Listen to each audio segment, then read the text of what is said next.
말씀은 요한계시록 21장 22절부터 24절입니다. 제가 봉독하겠습니다.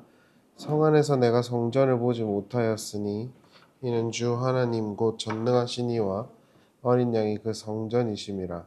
그 성은 해나 달의 비침이 쓸데없으니 이는 하나님의 영광이 비치고 어린 양이 그 등불이 되심이라.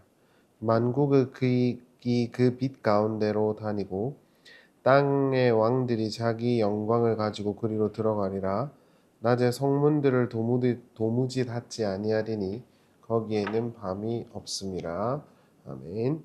우리가 지난 시간 새 예루살렘의 측면 장면들을 함께 나누었습니다.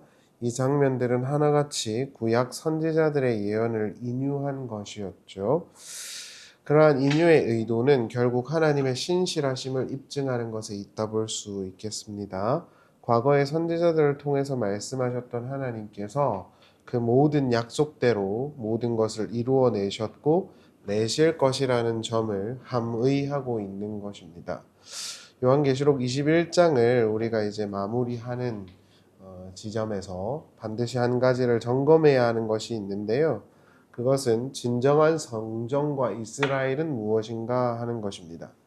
유대교는 유대인들을 중심으로 한 이스라엘, 예루살렘을 중심으로 한 물리적 성전의 회복을 선지자들의 예언으로 이해하고 인지하고 있습니다만 지금도 요한은 그런 이해가 잘못되었다는 것을 분명하게 천명합니다. 신약 성경은 한결같이 참된 성전과 갱신된 새로운 이스라엘은 하나님의 아들이신 그리스도를 중심으로 한 신앙 공동체라고 누누이 선언해 왔었죠. 그리고 그러한 심상을 그리고 메시지를 분명히 전달하는 것이 오늘 본문이라고 할 수 있겠습니다. 사도 요한은 하늘에서 하나님의 그 완성된 나라를 보면서 성전이 없다는 사실에 아마 놀랐던 것 같아요. 21장 22절을 보십시오. 성 안에 내가 성전을 보지 못하였으니 이는 주 하나님 곧 전능하신 이와 및 어린 양이 그 성전이심이라 이렇게 나오죠. 예루살렘 성 안에 성전이 없다고 해요. 엄청난 장면이죠. 어떻게 예루살렘 성의 백미라고 할 수 있는 성전이 없을 수 있습니까? 그러나 사실 이 환상은 성전에 대한 부정이 아니라 성전의 의미에 대한 재해석의 의도를 담고 있다 볼 수 있는 것입니다. 여기서 성전에 상응하는 헬라어 단어 나오스는 헬라어에서 성전을 뜻하는 단어 두 가지 중에 하나인데요. 하나는 히에로이고 나머지는 오늘 본문 나오스예요.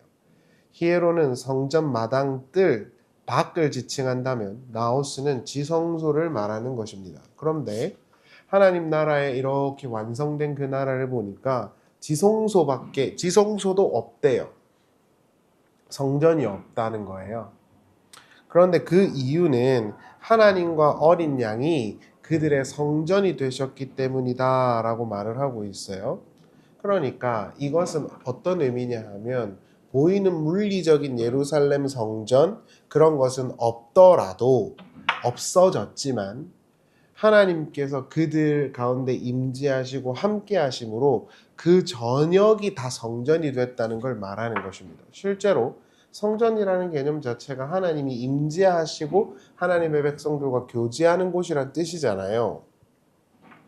특별히 여기서 성전이심이라 라는 것은 현재 직설법이에요. 나우스 아우터스 에스틴인데 단순히 언젠가 그럴 것이다가 아니라 지금 하나님과 어린 양 예수의 백성들에게 하나님께서 함께하고 있다라는 의미가 함의되어 있는 거예요. 그래서 완성된 그 나라에 가보니까 성전이 없었어 이래요. 왜냐하면 전체가 다 성전이거든. 근데 그 성전의 의미가 뭐냐면 하나님이 임재하는 곳이라는 뜻이잖아 이런 거예요. 이런 면에서 우리가 한 가지 점검을 해야 하는데 보이는 성전은 성전이 아니라는 것입니다. 물론 공동체가 함께 모여 예배하는 곳이기에 소중하지요. 그렇다고 해서 그곳이 성전은 아니라고요. 많은 이들이 성전 건축이란 타이틀을 내걸어서 수억에서 수백억까지 쏟아부어서 성전 건축을 하는데 그건 성전이 아니라니까요. 신약 성경에서 말하는 성전이라는 것은 언제나 어린 양 예수 그리스도와 하나님, 그리고 그분을 믿고 그분을 고백하는 신앙 공동체로 이해되고 정의되어져 왔어요. 따라서 물리적인 어떤 성전을 이건 성전이니까 건축해야 돼 라고 이해하고 인지하는 것은 유대교와 다를 바 없는 이해인 거고, 이것은 따라서 올바른 개신교회적인 이해가 아닌 것입니다. 그러면 요한이 그 완성된 나라 가보니까 성전이 엄청 크게 있더라 이렇게 말해야 되는데, 성전이 없다 그러잖아요. 거기가 다 성전이야, 하나님 계신 곳이. 이렇게 말하는 것입니다. 따라서 성전에 나가 기도를 한다는 등의 주장은 설득력이 없어요. 제가 얼마 전에도 어떤 그 매스컴의 내용을 보니까 교회에 막 주 5일, 주 6일은 가고 집에서는 아무것도 안 하는 사람들이 있더라고요. 그런 식의 이해는 완전히 잘못된 이해인 겁니다. 우리가 예수 그리스도를 주님으로 고백하고 그분의 참된 백성으로 인식하며 살아가고 있다면 우리가 성전인 거고, 그런 인식을 가지고 있는 이들이 성전인 거라니까요. 그 사람이 교회당에 가서 봉사를 하든 집에서 봉사를 하든 똑같은 거란 말입니다. 그런데 이러한 이해들이 결여돼 있으니까 자꾸 유대교적인 이해들을 가지고 성전을 이해하게 되는 거예요. 성전은 예수를 그리스도로 고백하는 신자이며 신자들의 모임인 겁니다. 그것은 물리적인 그 교회의 구성원일 수도 있지만 그 범위를 넘어서는 차원의 것이에요. 그래서 우리 교회 이런 개념 자체가 좋은 개념은 아닌 거예요. 예수 그리스도를 주님으로 고백하고 있는 모든 자들이 교회라니까요. 요한은 지금 독자들에게 진정한 성전과 참 이스라엘이 누구인지를 주지시키므로 신자들의 영광스러움을 설명하고 있습니다. 실제로 새로운 성과 성전인 예루살렘에는 하나님의 영광과 그 빛이 가득하다 말하거든요. 이는 이사야 60장을 그대로 인용하는 거예요. 60장 19절을 보시죠.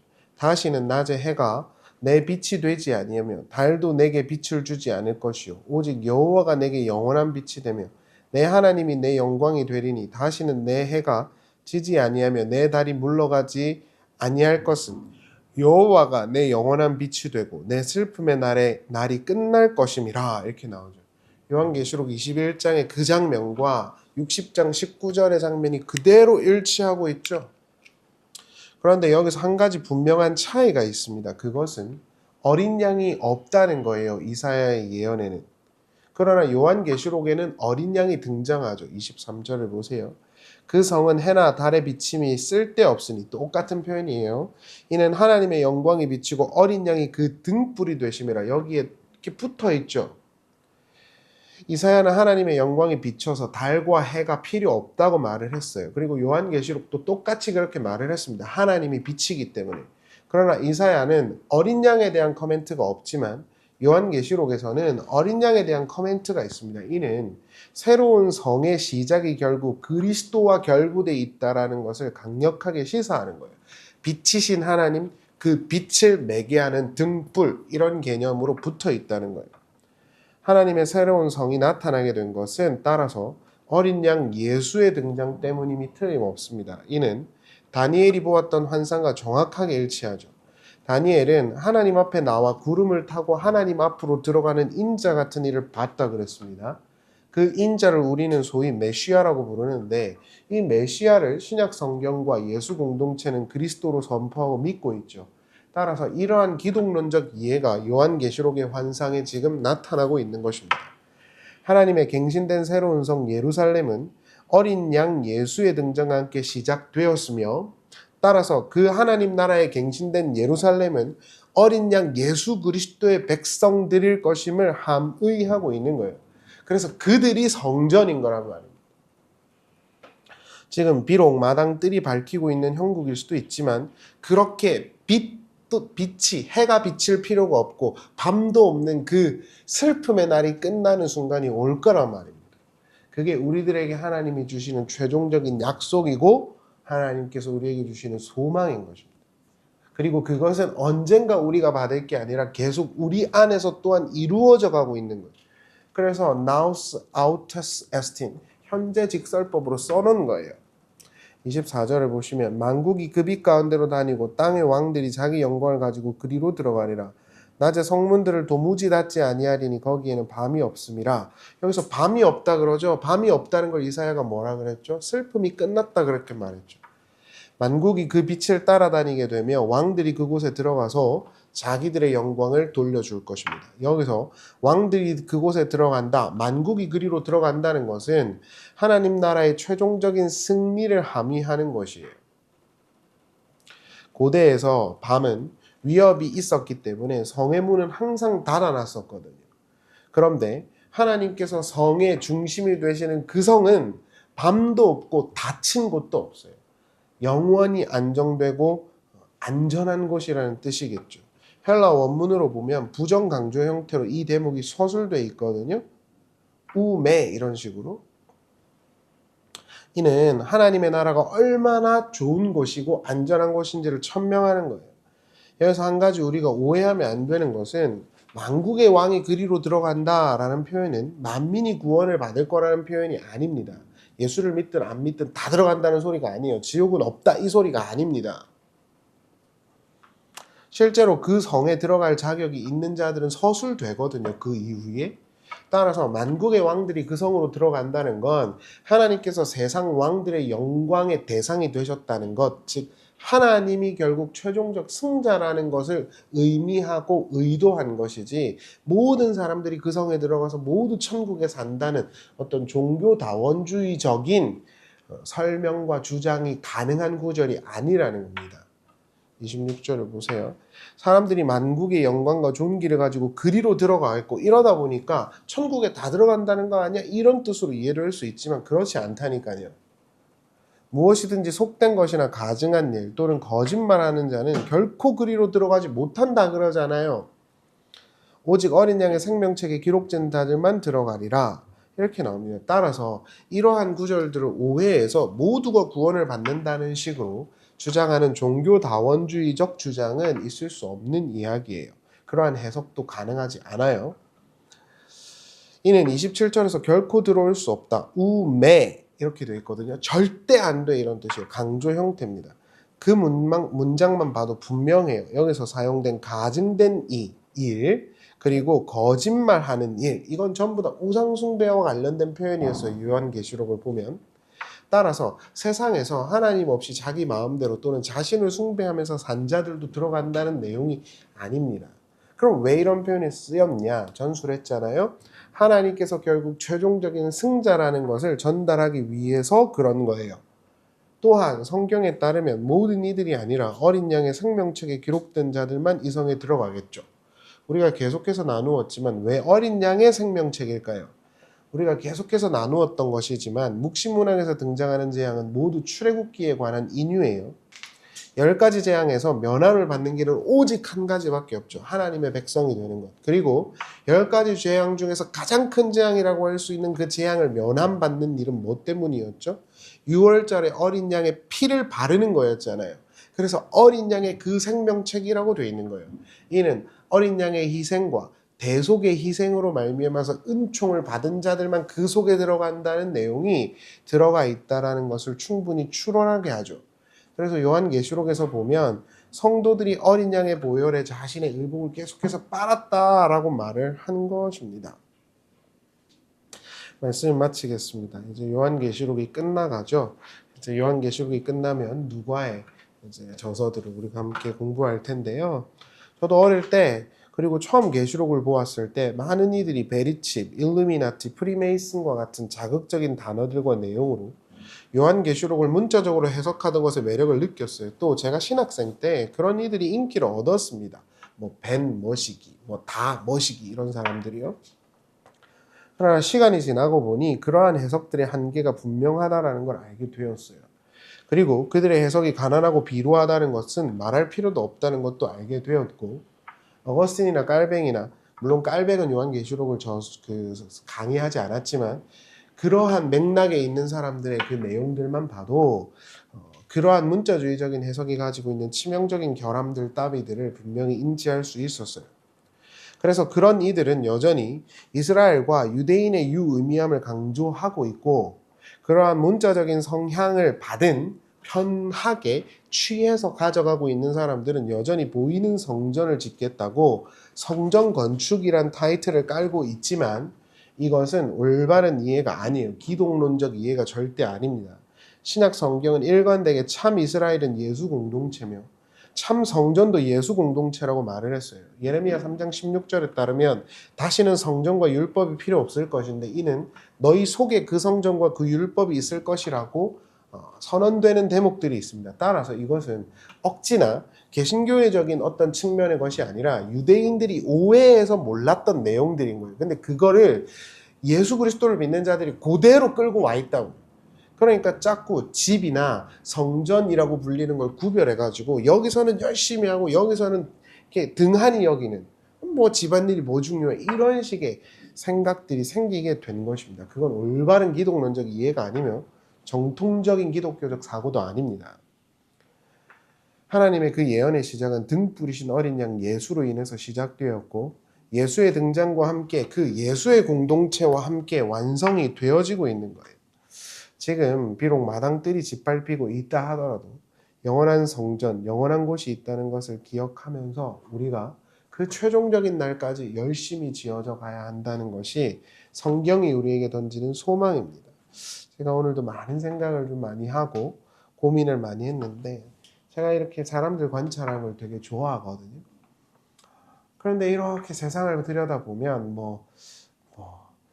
아무것도 아니지만 세상을 들여다보면 다 스토리가 있고 다 우울함이 있고 다 사연이 있어요. 사연 없는 사람이 없더라고요. 다 우울하고 다 힘들어요. 다 인생들이 불쌍하다. 좋은 의미에서. 그리고 연민이 된다. 이런 느낌이 되고 저도 마찬가지죠. 저도 그 속에 있으니까요. 그래서 참 우울하고 이 세상을 살아 뭐하나 이런 생각이 정말 많이 드는 오늘이거든요. 그런데 성경이 우리에게 이러한 심상들을 던져주는 이유는 무엇일까요? 결국에는 너네가 가게 되어질 그 최종적인 나라가 얼마나 안전하고 영광스러운 곳인지를 확신시켜 줌으로써 그 최종적인 날까지 열심히 달려가야 한다는 것을 독려하는 것 아니겠습니까? 이 요한계시록 21장 마지막 장면을 한번 정독해 보십시오. 얼마나 소망이 있는 곳인지, 슬픔이 끝나는 곳이고 어린 양과 하나님이 풍성이 임재한 곳이고 거기는 밤이 없어서 문도 닫을 필요도 없대요. 그러한 그 순간, 그 최종적인 날, 로이드 존스의 표현을 빌리면 그 최고의 날을 향해서 우리가 가고 있다는 걸 생각하지 않으면 이 우울한 바다에 우리가 잠식될 수 있겠다. 이런 생각이 되어집니다. 요한의 말을 오늘 우리가 좀 기억했으면 좋겠습니다. 내가 이제 성전을 보지 못하였으니 하나님께서 그곳에 항상 함께 계셨습니다. 성전은 보이는 어떤 것이 아니라 하나님을 신실하게 믿고 예수 그리스도를 주님으로 고백하는 우리의 삶이라는 것을 다시 한 번 더 생각해 봤으면 좋겠습니다. 기도하겠습니다. 주님, 지금은 비록 요한계시록 11장의 표현처럼 성전 마당은 짓밟히고 있는 형국과 같습니다. 그래서 우리는 때로 슬프고 어렵고 힘들고 괴로운 것입니다. 그러나 주님께서 우리에게 주실 그 최종적인 날에는 마당도 없는 지성소만 가득한 하나님과 어린 양으로 충만한 곳으로 우리가 가게 될 것입니다. 그러한 날을 우리가 받게 될 것입니다. 그러한 소망을 가지고 흔들리지 않고 우리의 삶을 씩씩하게 살도록 인도해 주옵소서. 예수님의 이름으로 기도합니다. 아멘.